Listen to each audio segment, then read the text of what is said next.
Welcome to Radical Responsibility, the podcast dedicated to ridding the world of blame and shame, where we explore the issues you care about from a unique perspective. 100% ownership for each and every circumstance we face in life, day in and day out. In this episode of the Radical Responsibility podcast, I'm really thrilled to share with you a conversation that I had with my colleague, Thomas Hübl, who is renowned for his work on healing collective trauma and for his collective trauma summits. So in this conversation, Thomas and I talk about how crises such as the COVID-19 pandemic or climate change can cause certain higher societal functions such as compassion and inclusion to fall away as a collective fragmentation takes root. We also talked about why cognition, sense, and feeling are all one emergent process and how this can inform the way we heal from trauma. And Thomas also shared his 3 pillars for a healthy spiritual practice, which includes the practice itself, integration or shadow work, and ethical living, and how we can more authentically engage in these. So it's a fabulous in-depth conversation about the nature of trauma and collective trauma, how collective trauma becomes like a frozen tundra when we don't deal with it, but it will always surface again as wars, refugee crises, abuse of all kinds, human suffering of all kinds. So really important conversation here with Thomas. It's not all gloom and doom. It actually presents a lot of hope for the future and really points to the way for our individual and collective healing. So give it a listen. I'm really thrilled to be here today with Thomas Hübl. How are you, Thomas? I'm great. I'm happy to be here with you, Fleet. I'm looking forward to our conversation. Yeah, me too. I've really been looking forward to this. I'm really happy you could be part of the summit. Thank you very much for being generous with your time. So I want to share a bit of your bio with our audience. Many of our audience probably know you well, especially from your collective trauma summits, but in case for those who don't, Thomas is a renowned teacher, author, and international facilitator whose lifelong work integrates the core insights of the great wisdom traditions and mysticism with the discoveries of science. Since 2004, he has taught and facilitated programs with more than 100,000 people worldwide, including online courses, which he began offering in 2008. The origin of his work and more than 2 decades of study and practice on healing collective trauma is detailed in his book, Healing Collective Trauma, a process for integrating our intergenerational and cultural wounds. And I certainly want to touch in on that book today. So Thomas was originally a paramedic for many years and then a medical student. And at some point, you stepped out of that stream and decided to go into retreat for 4 years, spent 4 years in a meditation retreat and came out of that. And I think you were just kind of organically discovered as a person with a lot to offer, and you began teaching. And so your work has evolved. You've done a lot of work in bringing together people, large-scale events of bringing together people around some really painful things like the World War II atrocities of the Holocaust and other places where, helping people deal with intergenerational historical trauma in these ways by really bringing together, for example, Jewish victims of the Holocaust and Germans, for example, Israelis and Germans, and similar to the work we share that I've been doing at Auschwitz for many years with the Zen peacemakers. So really, it seems to be a very important part of your work, and really want to explore today what you've discovered with that.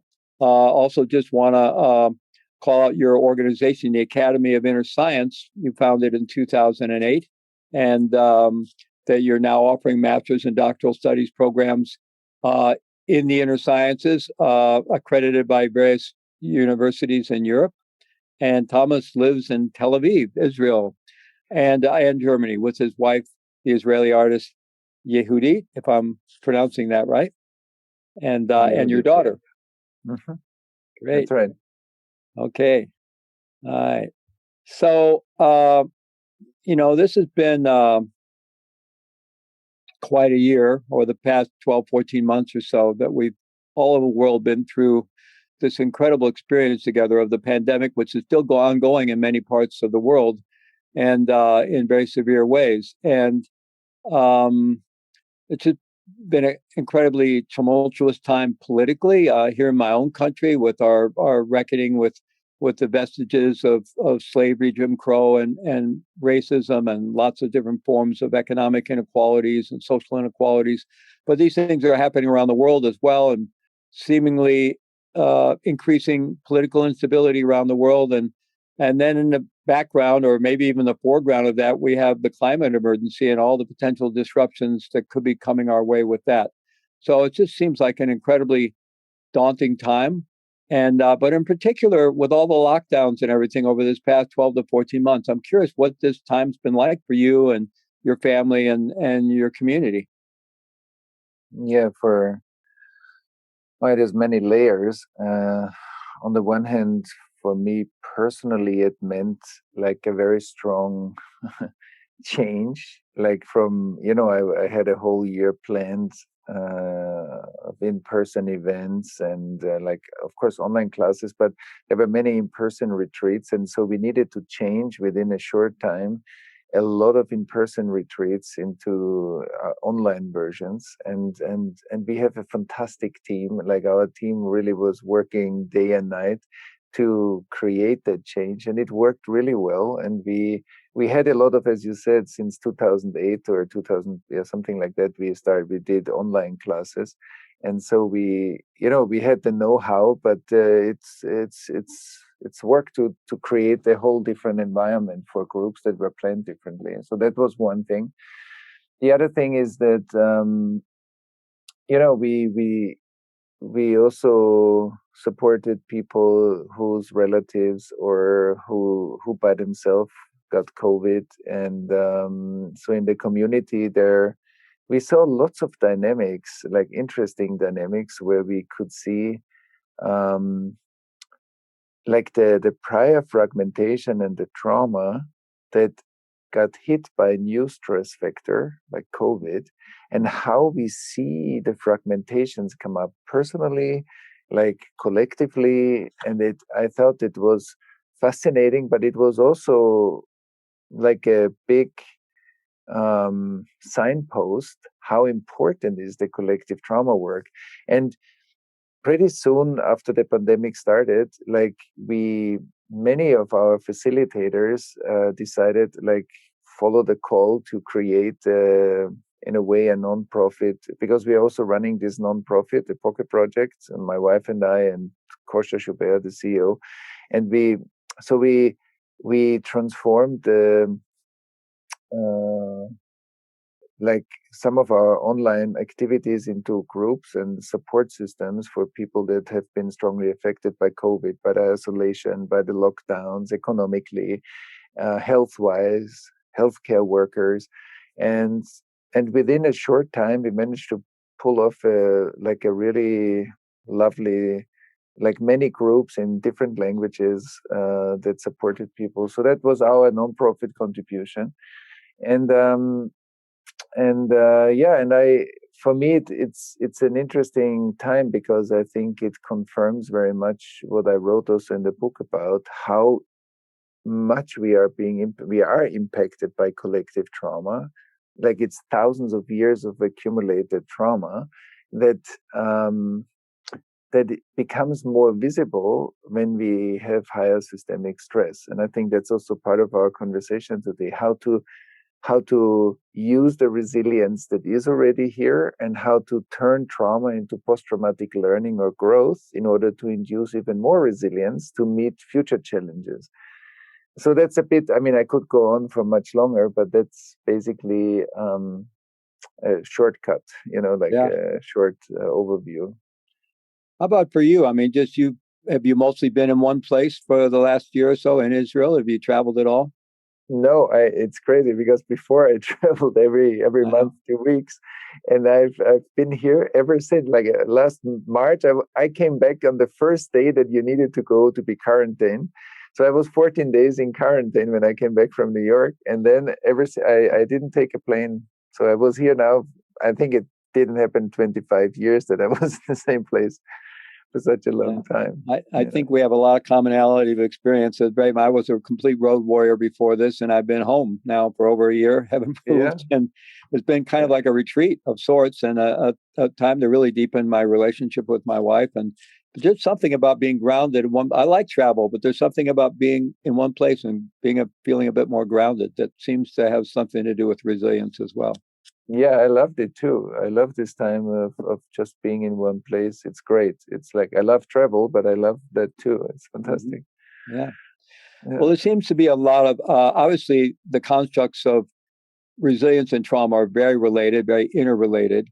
And I want to talk very much about your work around collective trauma, just what you just referenced about the resilience that can allow us to transform trauma into post-traumatic growth and further resilience. I love the through line of that, the way you put that. To begin with, though,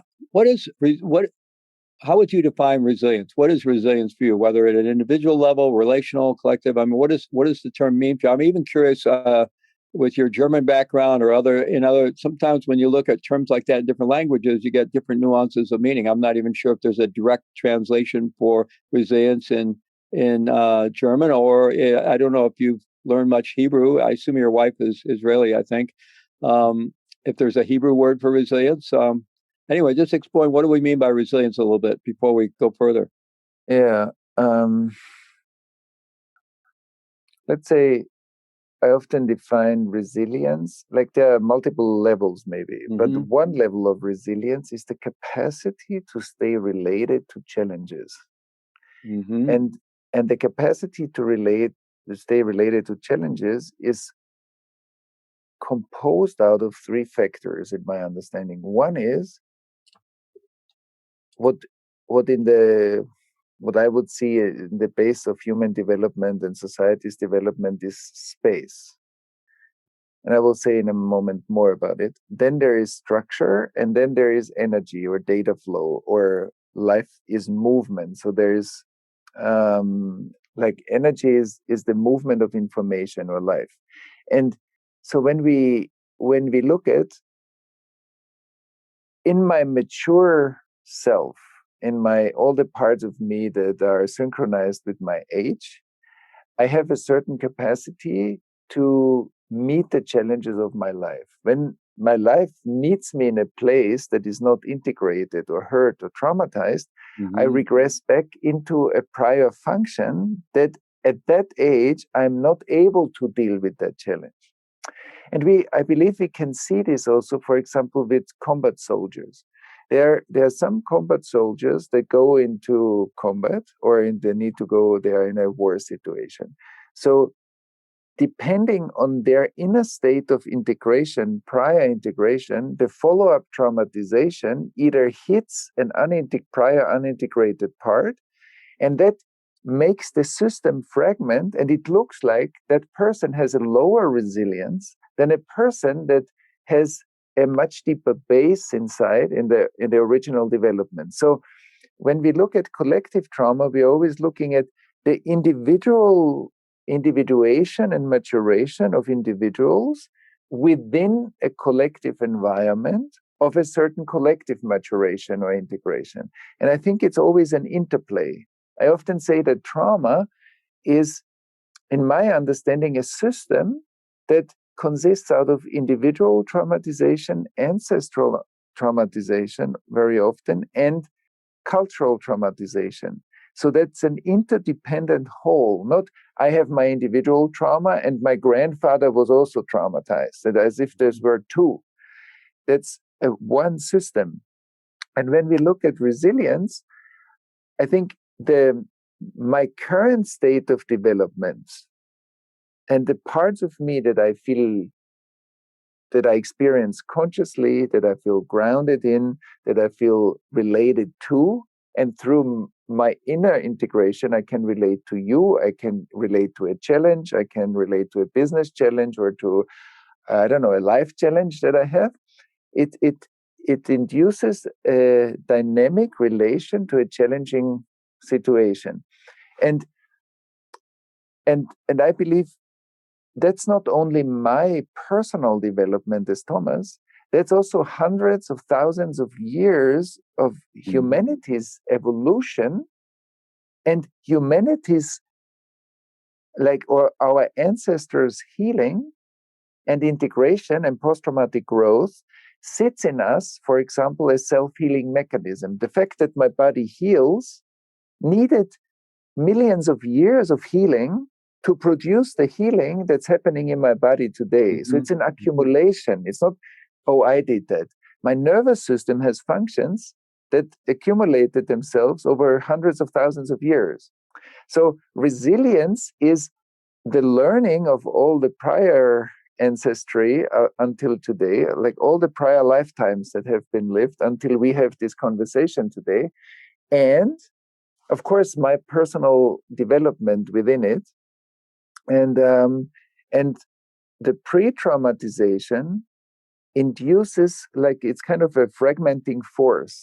And when we say there's a lower resilience, I think the fragmentation is stronger than the base that can keep a relation. And that's why, the one more thing, that's why I think sometimes there is this saying, okay, what doesn't kill us makes us harder, or that's I don't Stronger, know. they say. Yeah, right.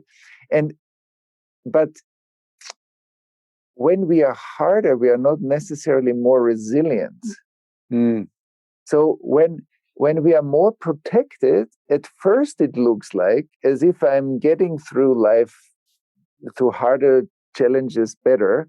But I actually don't think that that's true. I think the more I'm related to challenges, I'm able to master them in a different way because I can stay more creative, more innovative, and I'm more related to the situation that I can process better.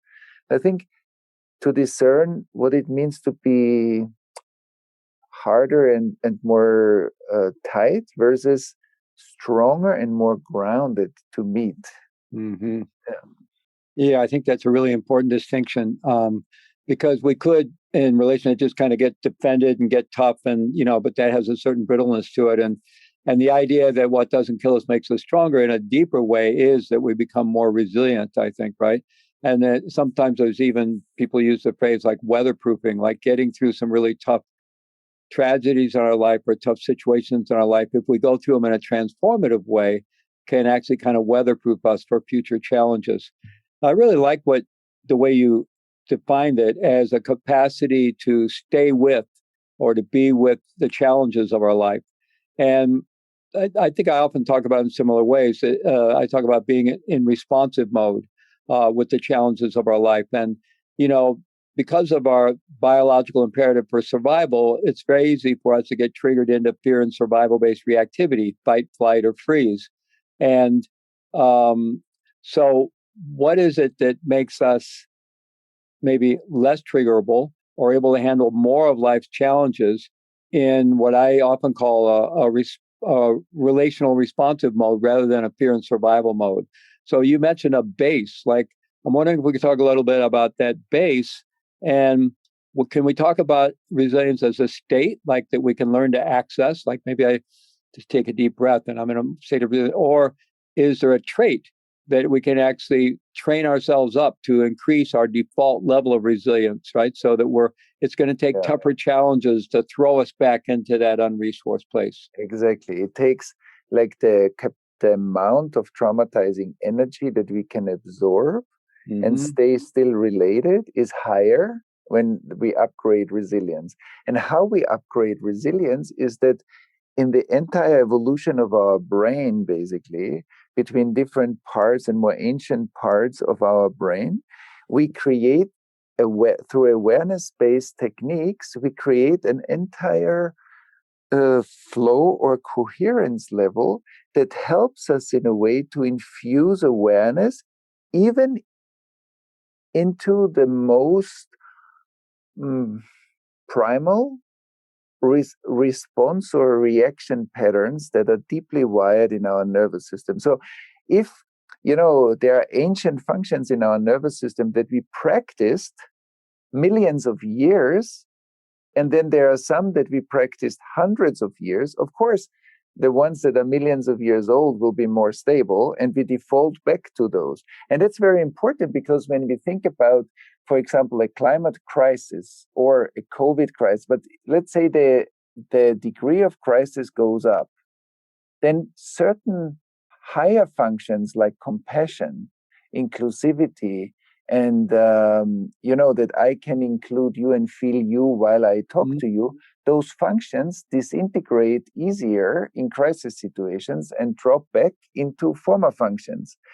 And that's important, because from a certain level of incoherence in the collective field, and that's what I saw also in my work, when I worked on the after effects of the Second World War and the Holocaust, from a certain level of collective fragmentation, because millions of people are sitting in bunkers or basements, are being bombed. So that incoherence is wired in every individual's experience of the same situation, because it's destabilized. And then the higher functions disintegrate into more primal functions of consciousness, like fight, flight, and I want to survive. But I think through awareness-based techniques, we can rewrite some of them, and it takes practice. It's not an easy fix, of course. It takes a lot of awareness and willingness to feel deep levels of fear, deep levels of reactivity, and not try to get rid of them, but bring higher consciousness into those levels. So when we look at the development of the nervous system, a lot of practices, embodied spiritual practices, do actually exactly that: infuse more awareness and more presence into many developmental loops. We call it maybe our attachment process, then our ancestral development, our cultural development. And that's a very deep aspect of creating individual and collective resilience, is through practice, as you said. But I think it's also creating new pathways to rewrite part of our collective evolutionary history. And that's, I think, that needs really committed practitioners. Well, that's fascinating. I want to go to the collective level in just a moment, but I'd like to pursue this idea around personal practice for a moment. So I think I'm sure, share the experience with contemplative practices, that when we can drop below all the noise and the mind really settles, we've made that shift from the noisy default mode network of the brain to the more attention stabilizing task positive network. And then we really drop into deeper states of awareness. Below all the noise is a level at which, our wholeness is unmistakable. The integral wholeness of our being is unmistakable. The fact that we're not broken, that we don't need fixing, that there's a ground there that could be called divine nature, Buddha nature, basic goodness, what have you. And that maybe is the deepest resource of resilience, that if we have, if we're tapped into that in some way, the more access we have to that. And then also, like some of the breath work techniques, it's in pranayama, some of the breath retention techniques that actually help us develop a higher CO2 tolerance, because a lot of us don't realize that when we feel like we need to gasp for taking a breath, it's not necessarily that we're lacking oxygen, it's that we have very high levels of CO2. And so we get more and more comfortable with that, which is kind of building resilience almost back into that reptilian system, that we can, through contemplative practices, I think we can go back into some of those primal parts of our own nervous system and even build in a little bit of a buffer in there. So I'm curious about your thoughts about that. Yeah, that's beautiful. And I think in the awakening process, we have always the realization process, and then we have a manifestation of any kind of higher realization. So, which means there's initiation and then there's manifestation. Like, can I walk my talk? So when I go into meditation and I touch these deeper grounds of being and this deeper, more universal or like divine presence aspects, and then how do I walk this in everyday life, in every part of my life, and bring it into every part of my life? So you said it beautifully that certain practices induce that, but also like what I call the combination of state awareness and process awareness, so that I'm willing to look at my daily experience and relational experiences, internal experiences, and be able to, on the one hand, be willing to feel all the stuff that feels lovely, to feel the things that feel challenging, and what I talk a lot about recently is be aware of the tremendous amount of information that's absent, because trauma signature is in the absence. Mm-hmm. So the part of information that is dark or like switched unconscious in our Mm-hmm. individual nervous systems, Mm-hmm. and the absencing that we all contribute to in our culture. So that absence is actually not or less resilient, because it leads to side effects that we can't predict, that we can't feel, that we are not aware of, and it creates a lot of symptoms. And so the capacity to use the light of our spiritual or the conscious awareness, embodied light, potential light, to illuminate the absence of life together, the absence in one-on-one relations, the absence in my own, when I sit in meditation. And so there's the part of presence and awareness that you spoke to. And then my attention rarely goes to the parts that are missing Mm-hmm. in my awareness, because I'm not aware that they are missing. And I'm also not aware of what I don't feel in you, because that information simply doesn't arise in me. I see it only sometimes when we run into misunderstandings, into difficulties, into frictions, or we get into arguments and say, oh, how did we get here? So I missed a certain information, but on the other hand, I get to know you through resonance. So resonance is what I can feel, but there's no resonance in my absent parts. And that's why I think individual and collective absence is integrally, or is deeply important, and that the absencing or the numbing is an intelligent process that we need to re-own individually and collectively. So it's not a mistake, it's an intelligent function that is so often missed. So, and I would like to bring that into the mix too, because what is absent and what looks quiet might look pretty much the same in the introspection. Well, I think that's really important what you're talking about. Another way to talk about that would be shadow work. In some ways, you're talking about the individual shadow and collective shadow in terms of depth psychology. And, in the integral spirituality work, sometimes they use the framework, wake up, grow up, clean up, and show up. So, but the grow up and clean up both have to do with kind of integrating the shadow and illuminating those absent parts, those dark spots in our own nervous system.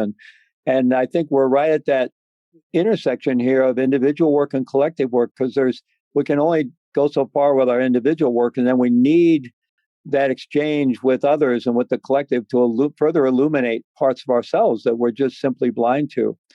And so I'd like to talk further about that integration work of both the unilluminated shadow, as well as the trauma, which sometimes is known and visible, and sometimes is illuminated or not illuminated, or part of the shadow.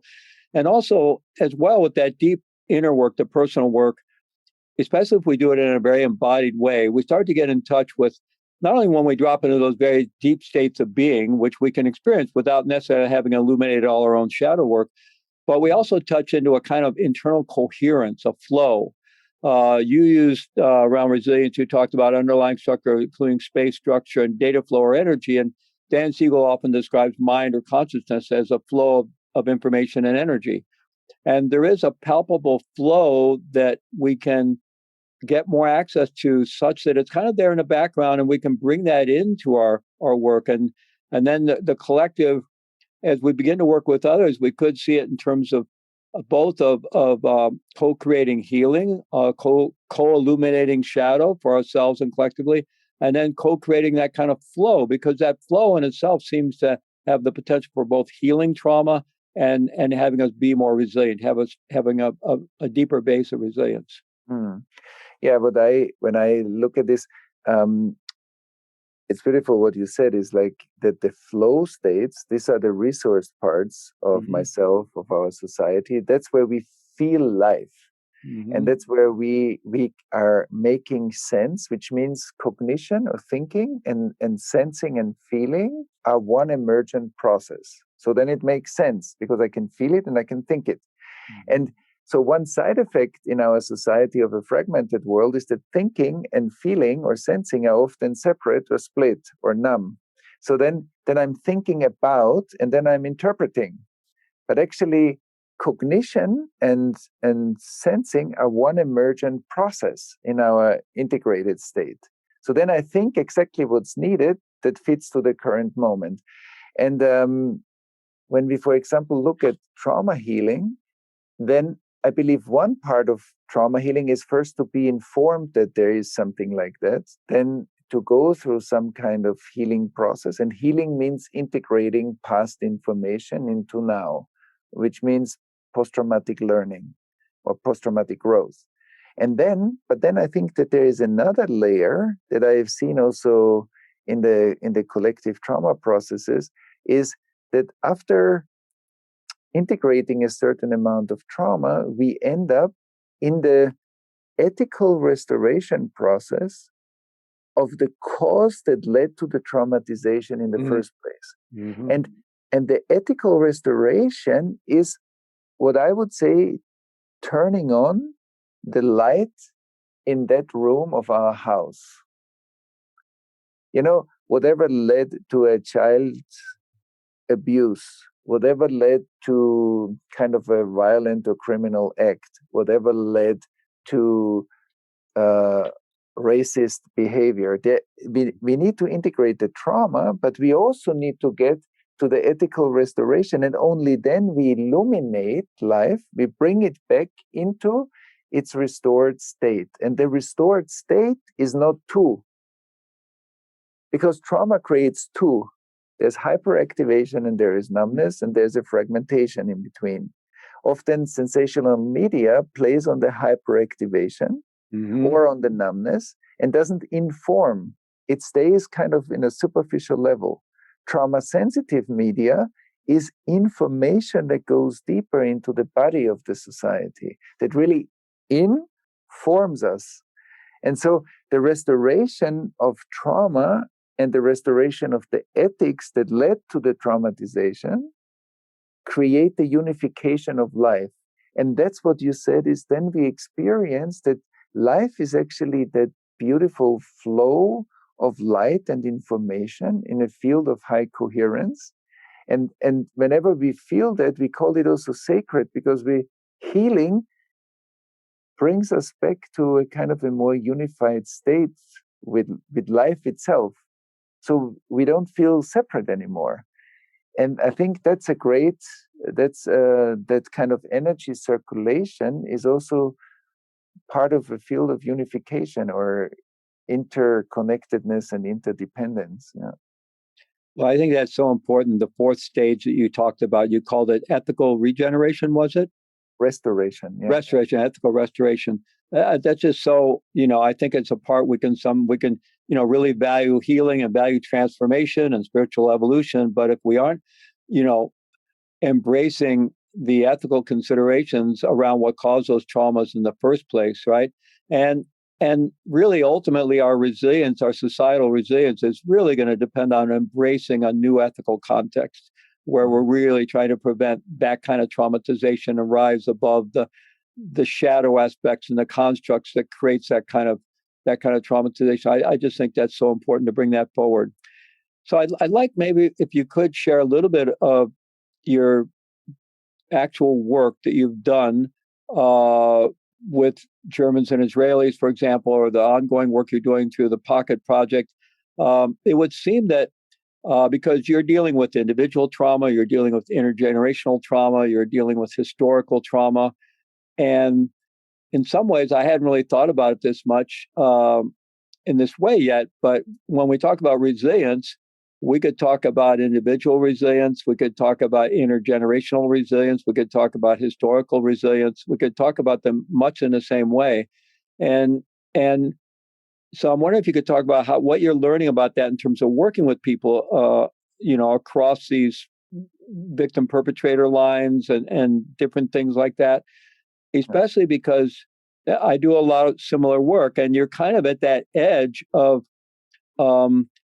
what some people might point to as a risk of re-traumatization, but in service of transformation, to be able to come together and go into that deeper place together, and then begin to be there long enough for something new to emerge from that emergent quality of higher order integration. So that is not easy work.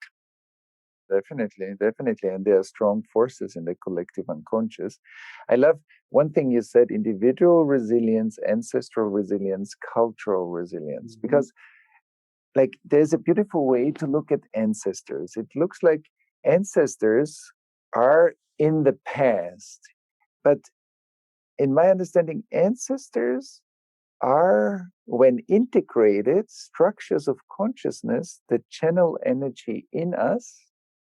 So when ancestral transmission of life, it happens or is either healed or happened without traumatization, so light is flowing from one generation to the next. The information of life is flowing from one generation to the next. And that induces in our bodies a feeling of integrated kind of ancestral architecture. So these are pipe systems that channel energy in my body. If my ancestral lineage has a lot of breaks, traumatizations, and tensions, so I will feel those in my body too. And I think epigenetics brings us closer to that kind of understanding how trauma continues living in us. And so I love this ancestral resilience is the integration of ancestors into our life. And ancestral traumatization creates a distance in space and time. And so because space-time, I think, is an important component of trauma, because split of past, trauma creates a split of past. And so when there's trauma between me and my parents, or me and my parents and my grandparents, I feel them as distant. I don't feel intimate with my parents. And whenever we heal something, we feel more close, we feel more intimate, we feel more vulnerable, more open, more related. And relation is a data connection. And I think we will see more and more how, we will understand also scientifically more and more how ancestral health or ancestral traumatization really affect our health or our, health issues. And so that's a beautiful ancestor. Like when the ancestors come closer in time and space and they are less distant, I feel more present in my own life and more grounded. And the same is for the cultural fragmentation.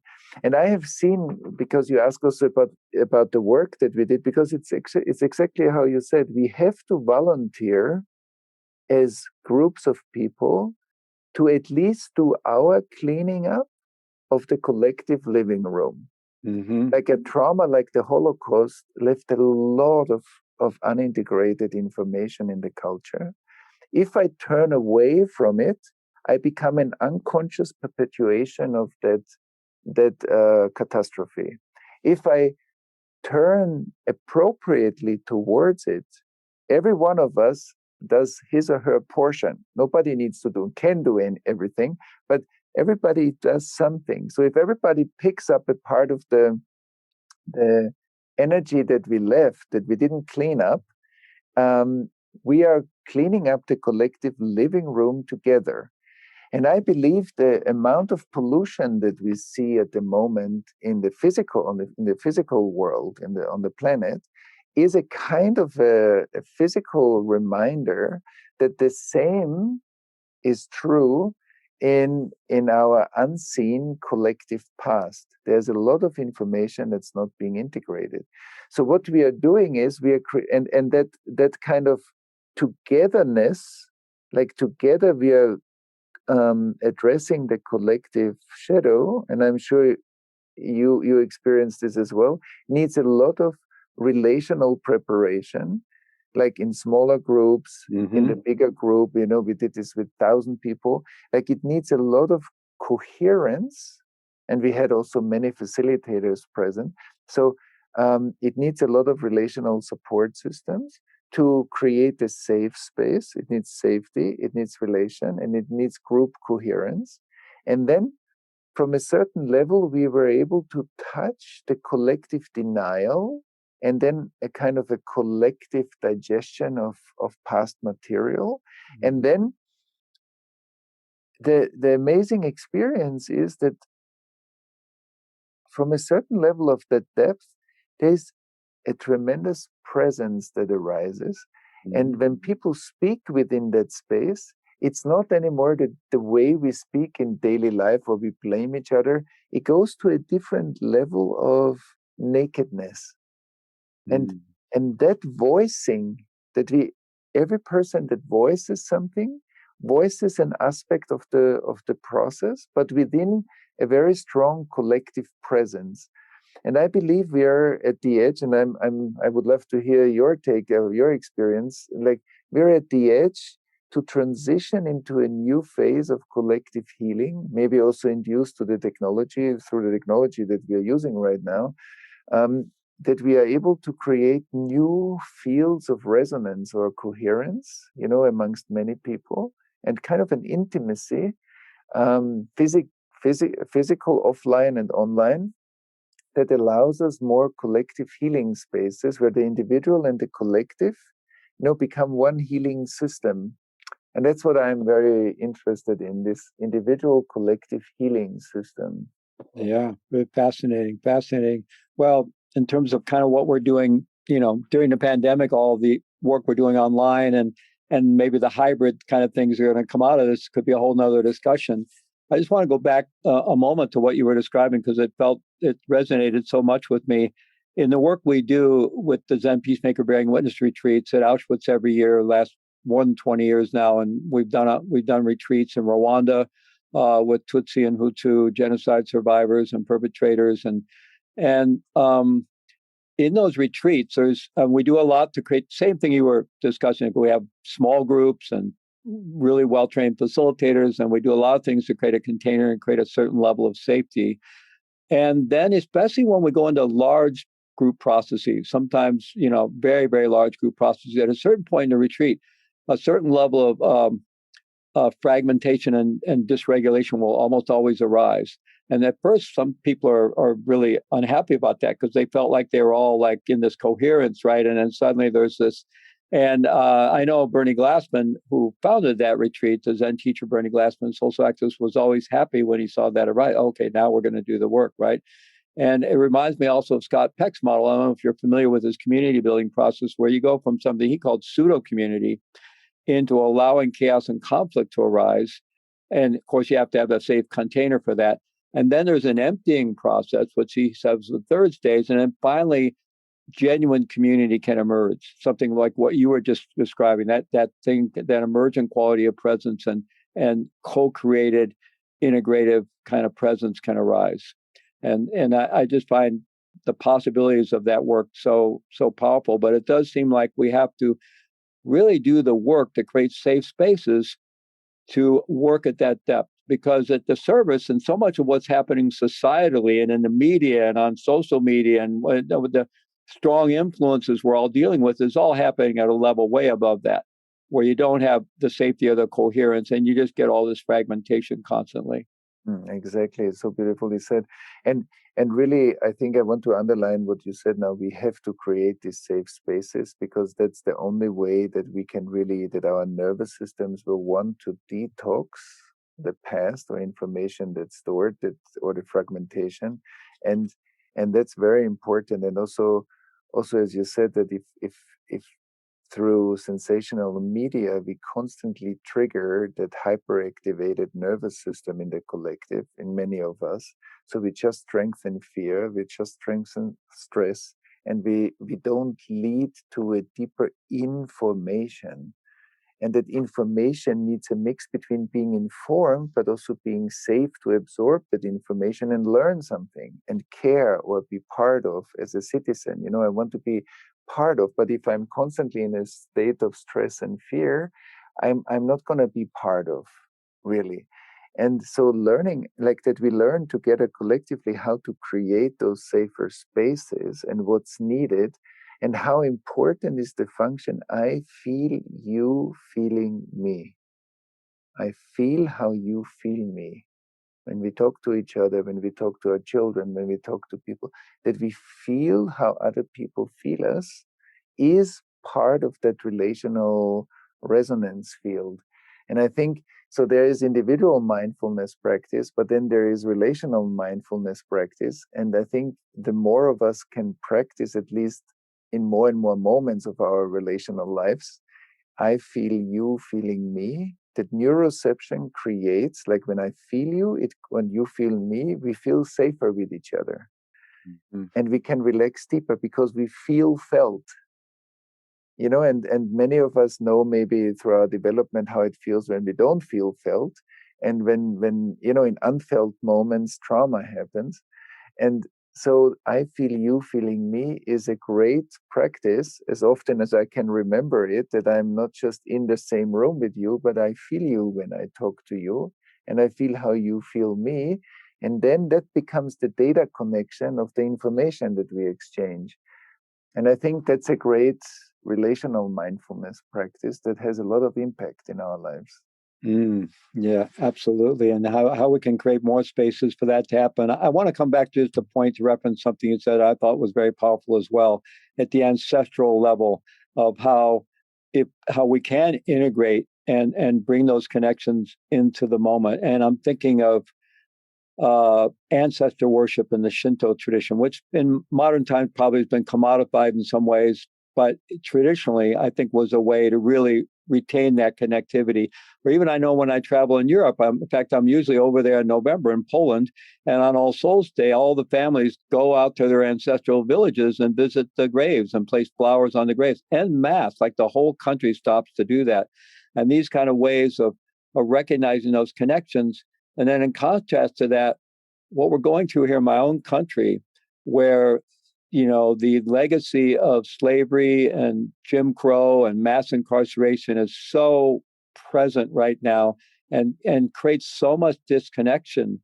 And it seems like we don't have the spaces or even the language yet, I think, for white Americans to embrace that history, whether they have ancestors that were there at the time of slavery or not, but just to embrace our history or even the spaces as well for African Americans to embrace, that whole process of integration hasn't happened in any way. And I think that's why there's so much dysregulation right now. The Zen Peacemakers, we've been wanting for some time to do a bearing witness retreat around the legacy of slavery and mass incarceration, and we finally did one online. I think it'll be so much more powerful when we can do it in person. We want to go to the South and visit some of the places like the new museum in Mississippi and so forth, where there are some real artifacts of that time.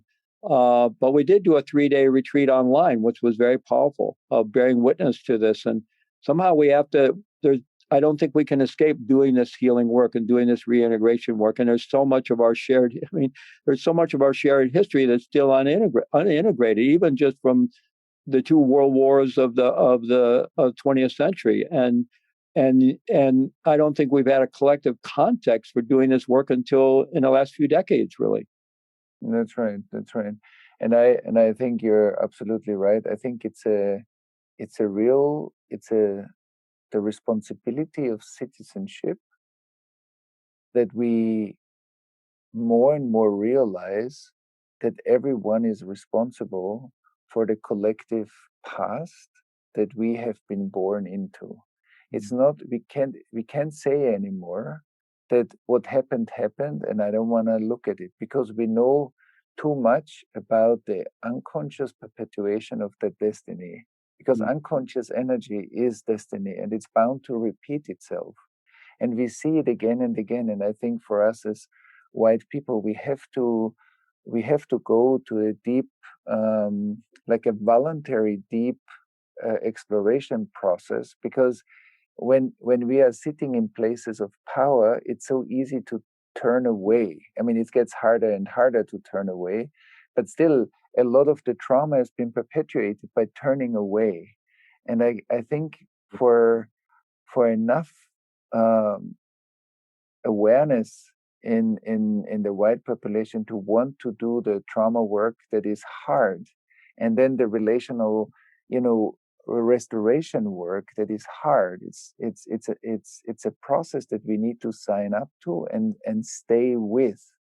And I think there is a lot. It needs a lot of courage to do that work, but we have to do it in order to first of all just see how much trauma happened through, of course, slavery, but also colonialism around the world. We did some work on the colonial trauma that happened, and we are in the Pocket Project dealing also with different parts of colonialism trauma in around the world, and also immigration.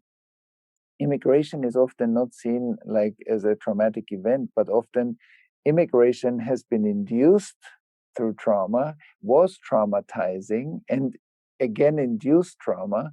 So there's a lot of trauma energy, I think, also in the founding of the United States, for example, if you take this now as an example, and that has never been dealt with. So there's immigration, there's slavery, there's racism, there's a Native American genocide. And we know more and more, if we don't look at that, it will run through us and repeat itself. And so I think like that we, there are the responsibilities of what it means to be a responsible citizen is not just paying our taxes and taking care of our houses and our cities. It's also taking care of the legacy and the unseen legacy that we were born into. And because we were born, every one of us was born somewhere. And we have to take this as part of our work. And maybe one more thing, because in the, spiritual and self-development work, many people mistaken that like purpose is my career, or is how I express myself in the world and how I live what I really like to live. And of course that's true, but purpose is equally integrating the issues that I carry in myself, that my culture that I was born into carries. That's part of our purpose. So purpose is the expression plus the integration. That's why I often say that the three pillars of a healthy spiritual practice, is integration work, and is ethical living. Like, how can I upgrade my ethics? And I need to practice all three. Like, practice to deepen our state awareness and to deepen our embodiment. Integration, where I need integration to go deeper. And ethical alignment and the upgrades of our values, because they also grow with our spiritual evolution. And so I think that's very powerful what you said. And it's even, I believe, and as the citizen's responsibility to deal with that legacy. Well, I think that's a real clarion call that you've offered there. I think we are, it's clear now that we're in this together. I hope it's getting clearer and clearer to more of us with the pandemic, but climate change and global warming, it's going to make it clearer as we go forward that we're all in this together, and that we are called to a higher level of citizenship and engagement. I started offering a training last year called, which in person, which I hope to re-engage beyond the pandemic, called Engaged Citizenship. Because in some ways, we, in the same way that we've optimized complex systems for efficiency and profit, and thus created fragile systems, we've been optimizing our social structures around individualism and non-engagement, to where, the breakdown of extended families, the breakdown of the nuclear family, it's just a relation, me and my job, me and the economy, me and the government, and very, we defer sense making to others. We defer responsibility to the experts, to the authorities, and we have a very low level of even mindset around what I'm responsible for. And somehow that's really got to shift in such a major way, because it seemed like things have been going the opposite direction for a long time. To come back to embracing this level of collective engagement when we're not in a small hunter-gatherer band or a small tribal setting where it's kind of obvious, right? When we're in this large-scale societal digital world going into the machine age, how we can all kind of wake up to this need to re-embrace a much higher level of individual and collective responsibility for the good of the whole. That's right. That responsibility means my capacity to respond and my ability to respond. And that's great, because recently somebody asked me in a course on collective trauma, they asked me, am I responsible for the crimes of my grandfather? And I said, no, you're not responsible for the crimes of your grandfather, because that's what your grandfather did. But if you use the word responsible, are you able to respond to the after effects of the crimes of your grandfather? Because if you turn away, because if you say, no, I don't want to look there, it's too painful, and you turn away, the after effects will run through you unconsciously and you will perpetuate them. So being able to turn around and look and infuse awareness is, in a way, the future, infusing awareness into processes that happened already. And like this, we insert new possibilities. And that opens the gate for like a change, for new things to happen. So we induce the future into stuff that happened in order to have a new future. Otherwise, we will just repeat the past. And I think that's beautiful. Then another part that came up in me while you were speaking is that I think we also need to change another myth, which is that this body and this nervous system is Thomas. No, this body and this nervous system is millions of years old. They are millions of years old. And Thomas is a wiring within a nervous system that is much bigger than my personality. So every one of us has a personal dimension in the nervous system, but the nervous system is much more capable. It has been developed over hundreds of thousands of years and longer. And I think when I think myself in this body and this nervous system, in this personal box, I do not use the much more collective parts of my nervous system, and I am embedded in a much wider resilience. Because if I feel that I'm part of the planet and I'm not on the planet, like a cup, I'm not on the planet. My body is the planet. And so because the substance of my body is the substance of the planet. And now when I experience that deeper openness, I'm also connected to the wisdom and the resilience of all life that led up to me today. And I think, given we are talking about resilience, to open up my awareness that the collective is not out there. The collective is as much out there, like many, many people and billions of people, as it's also in me. There's a representation of that in my nervous system. And that's how I can feel the collective, is through the collective part of my nervous system. And I think that's often not how we think about the amazing biocomputer, that there are so many functions, that some wisdom traditions talk about that.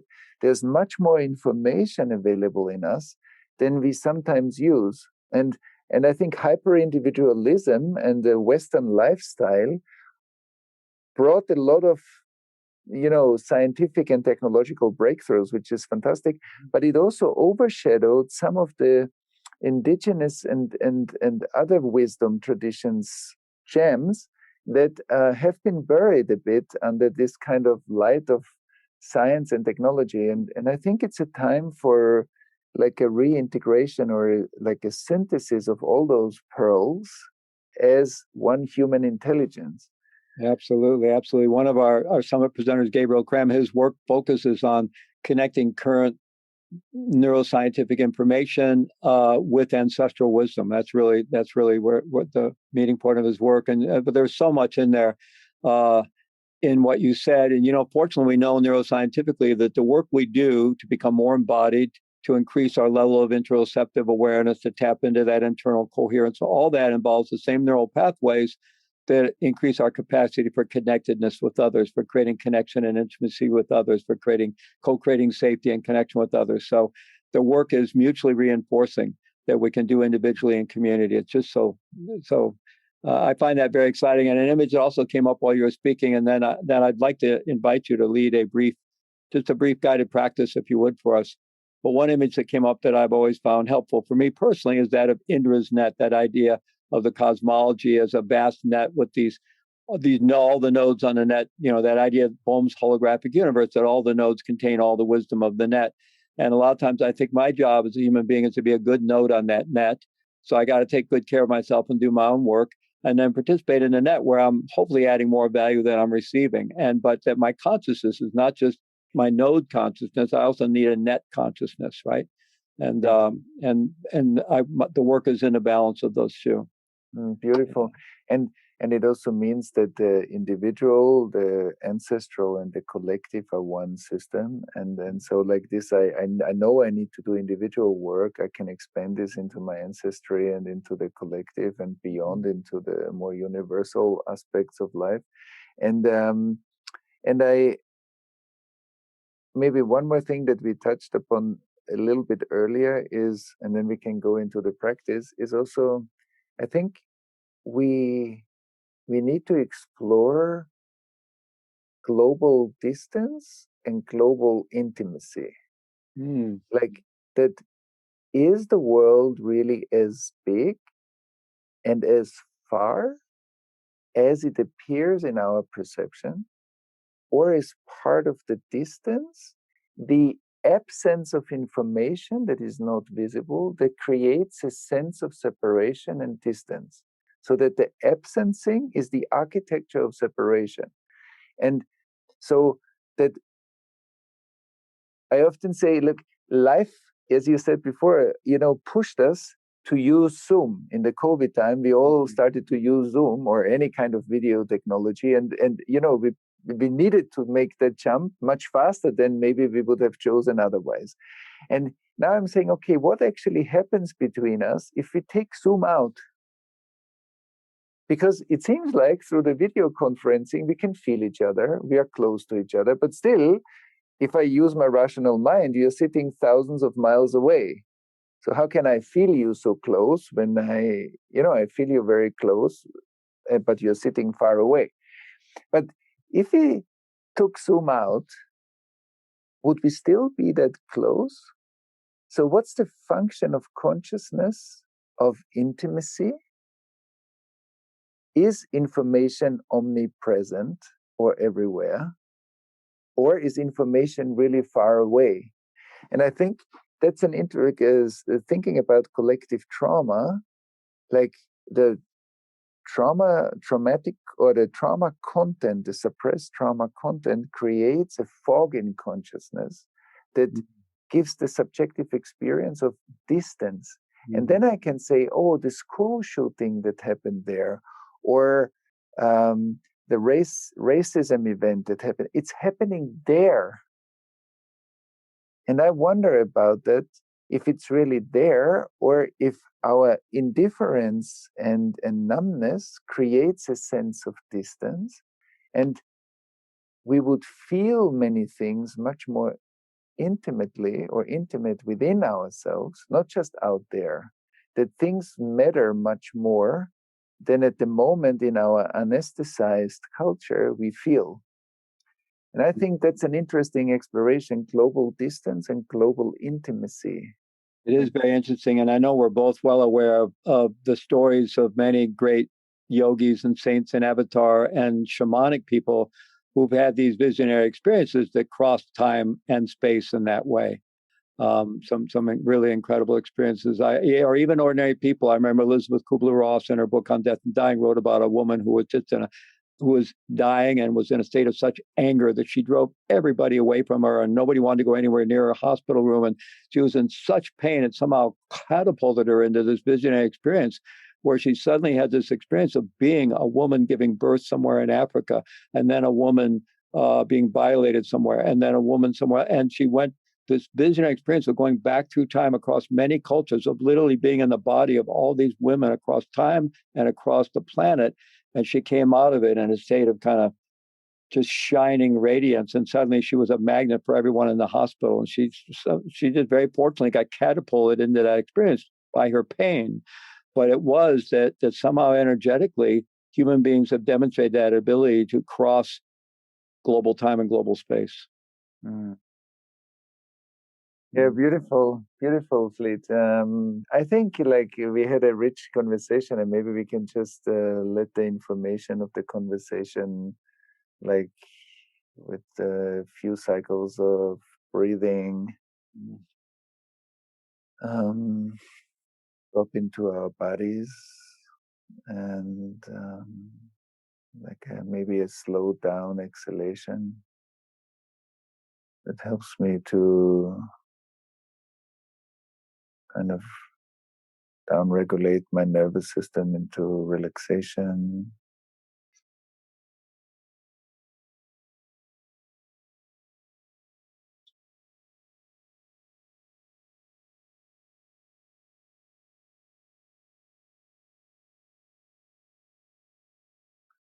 And then connect more and more to the life parts of my body.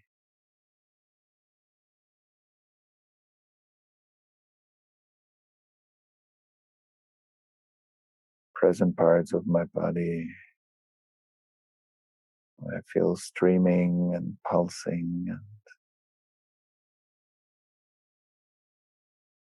flowing sensations.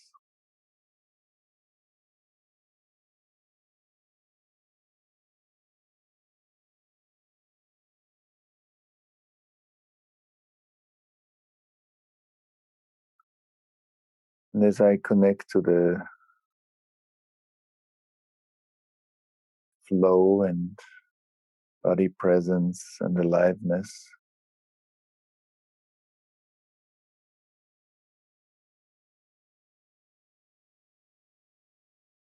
I'm connecting to the movement of life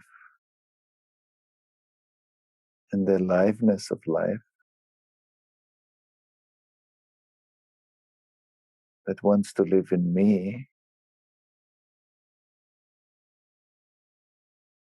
and that wanted to live for a very long time.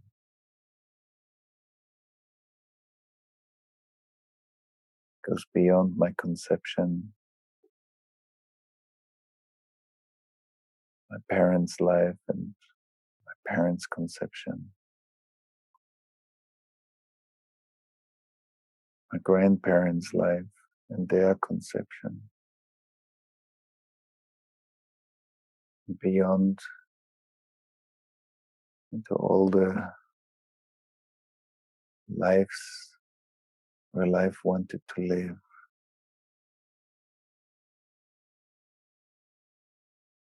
My aliveness is inherently connected to a whole web of aliveness. Roots that go very deep into the core of our world.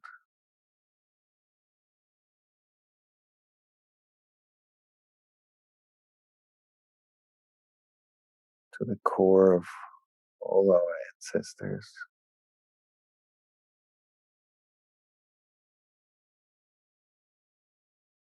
And the wisdom of all the learning, all the hurt and the healing of that hurt and those wounds and the restoration.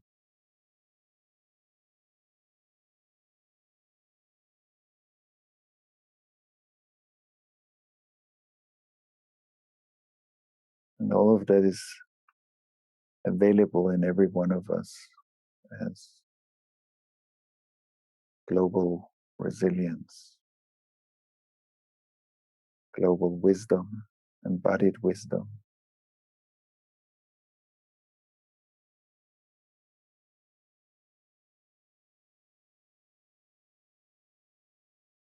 Through introspection and attunement and listening,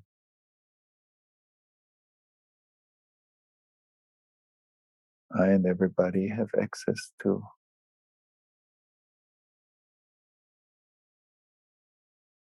the pulsing wisdom and resilience.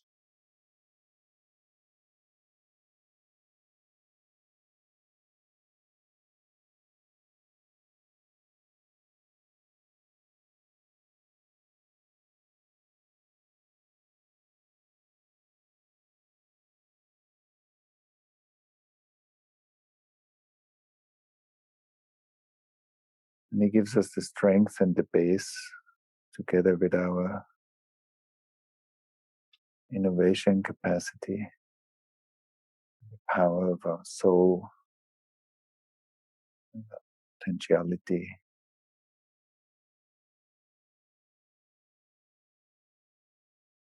to meet the current challenges and the challenges to come.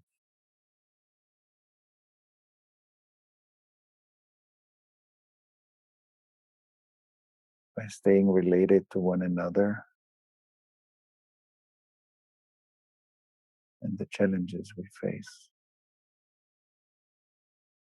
in our personal lives, in our communities, countries, global experience.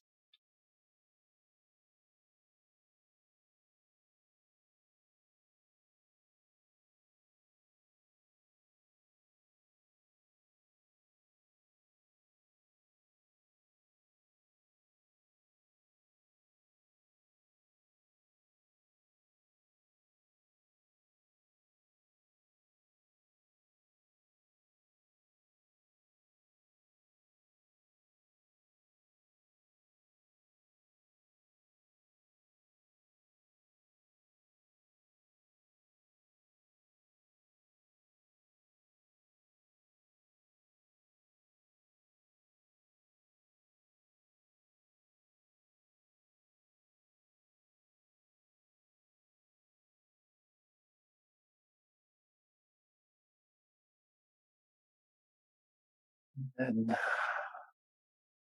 take a couple of deeper breaths. And slowly come back.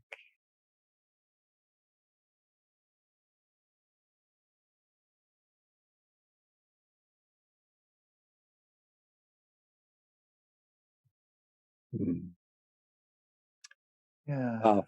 Beautiful, beautiful, Thomas. Thank you so much. Thank you so much. This has been really incredibly rich, and I'm just thrilled that we can invite everyone here on the summit into this conversation, which there's so many different threads that could be followed here and into the depths of the work that we're called to do. So thank you so much. You've been incredibly generous with your time, and thank you for the work you do, and thank you for being part of our summit. Thank you so much, Fleet. I'm very much enjoying our conversation and the resonance between us. And yeah, thank you very much. Thank you. Me too.